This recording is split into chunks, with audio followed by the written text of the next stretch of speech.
હાલો મિત્રો, સ્વાગત છે આપણા મિની વ્લોગમાં। કેમ છો બધા મિત્રો? મજામાં રહેશો।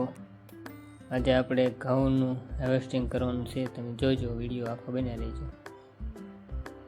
જો હાર્વેસ્ટર આવી ગયું છે, બાકા ચીકી બોલાવવા મળ્યું છે। જો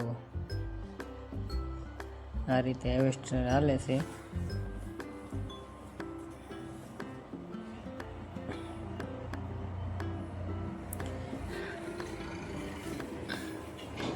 કેમ પણ જુઓ, અમારે અહીં ઘઉં કાઢવાની શરૂઆત કરી દીધી છે। હવે હાર્વેસ્ટર આવી ગયા છે ગામમાં। બાકાજી ઉપાડવા મળ્યું છે। હવે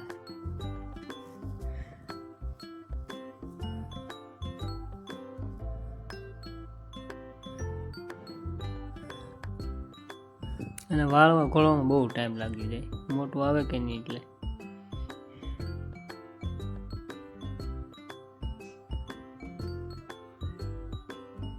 ચાલો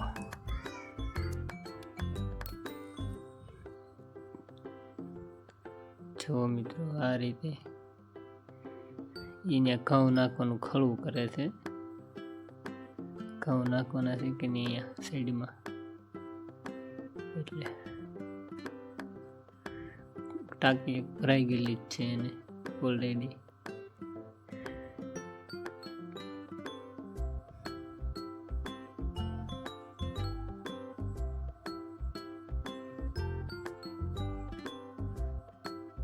પાવર સ્ટેરિંગ આવતું છે, કેમ લાગે તમને હંધાઈને?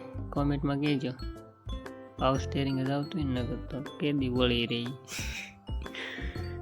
જો ટાંકે ભરાઈ જાય, ખડું કર્યું તો એને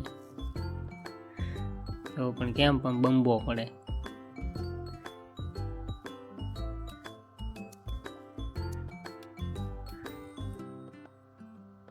એ ને ટાંકે આવે આખી, એક ટાંકીમાં કેટલા મણ ઘઉં સાંભળાય છે? કોમેન્ટમાં કહેજો, જે કોઈને ખબર હોય તે।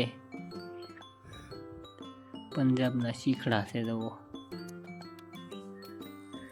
એક ટાંકીમાં કેટલા ઘઉં આવે કોમેન્ટમાં કહેજો બધા મિત્રો, ખબર હોય એને, ખેતી કરતા હોય એને ખબર જ હોય, હાર્વેસ્ટર અકાવતા હોય, ઘઉં વાવતા હોય એને।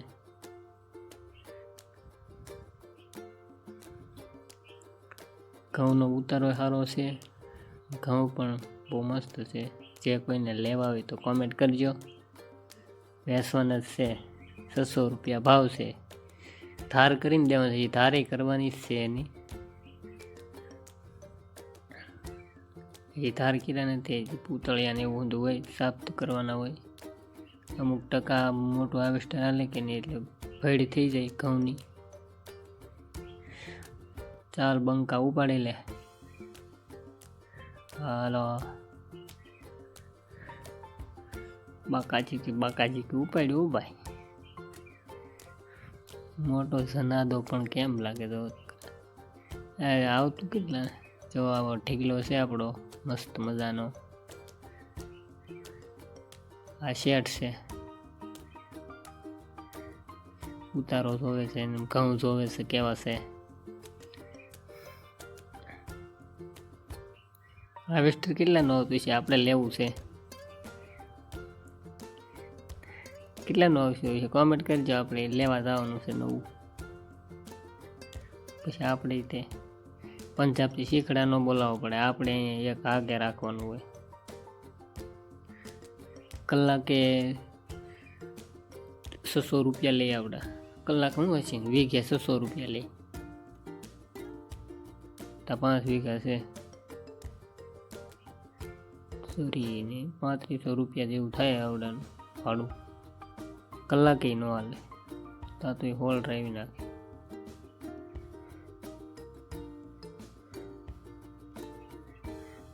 વાર લાગે, વાહે કુવળના ઢીગલા થાય। એ જ્યાંનું કુવળ આપણે કઢાવવાનું જ છે, એને બીજું આવે, એ પણ વિડીયો આપણે બનાવવાનો જ છે। મસ્ત વિડીયો જ આપણે બનાવવાના છે, વાર જ ન લાગે। ટ્રેક્ટર હાલે ને એટલું જ હાલે સ્પીડમાં, તેને ઉથલ વધતા શું લાગે, એ 1.5 કેરો લે। ટ્રેક્ટર 1 કેરો અને 1.5 કેરો આવેલો, ઉથલે 3 કેરા ગણવા। મોઢું ઉપર લેતું હશે તોય કંઈ કહેવાય નહીં.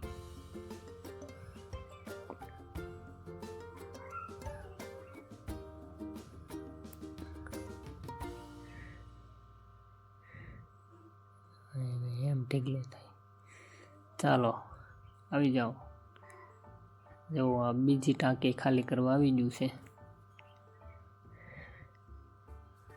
બીજી ટાંકી ભરાઈ ગઈ છે આખી.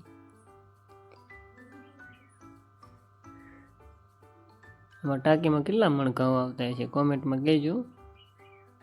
એક ટાંકીમાં ઈવડે લોકો એમ કે 80 મણ ઘઉં. સામે મારા અંદાજે 80 તો ન હોય પણ 70 મણ પાકા. 80 મણ ઘઉં આમ તો આખી ભરતા હોય તો કોને ખબર હવે, પણ 70 મણ તો પાકા એમ.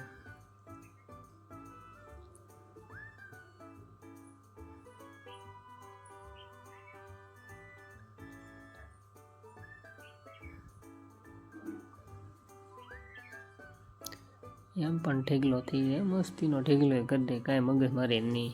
ઓલા તો કેટલા 15 દી બાઢે તી તો માંડ ઘઉં નીકળ્યા તો એક ભીકી નાખ ત્યાર 3 ઉથલ થતી ખાલી. ત્રીજી આ છેલ્લી ઉથલ હવે પૂરું 100%, હવે કાંઈ વધશે નહીં.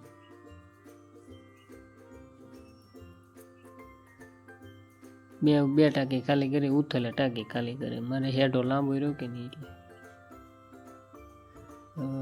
પૂરું છેલ્લી ઉથલ છે.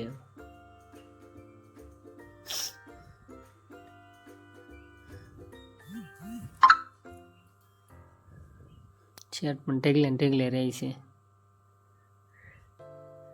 ચાલો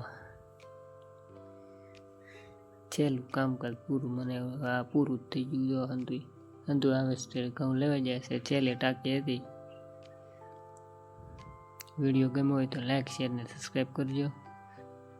જુઓ એને ખબર પડી જે વિડીયો ઉતારે છે તો એ તો કેવા મસ્ત ના એમ છે તે. જો વિડીયો ગમ્યો હોય આપણો, આવા નવા વિડીયો આવતા રહેશે. જે આ બાજુના ઘઉં છે એ લીલા છે એટલા જ કાઢવાના હતા. વિડીયો ગમ્યો હોય તો લાઈક કોમેન્ટ અને શેર અને સબસ્ક્રાઈબ કરજો. આવા જ મસ્ત મજાના વિડીયો જોવાનું ભૂલતા નહીં. આપણા ઘઉં નહોતા જે આપણા ઘઉંનો પણ આખો વિડીયો આવશે, જોવાનું ભૂલતા નહીં. આ તો બાજુવાળાના હતા. તો આવા જ સારા વિડીયો આપણે બનાવીએ તો જોવાનું ભૂલતા નહીં. ને વિડીયો સારો લાગે તો લાઈક કોમેન્ટ ને શેર ને સબસ્ક્રાઈબ કરી દેજો. મળીએ બીજા નવા વિડીયોમાં. ત્યાં સુધી જય માતાજી, જય મોગલમાં, હર હર મહાદેવ. Bye by.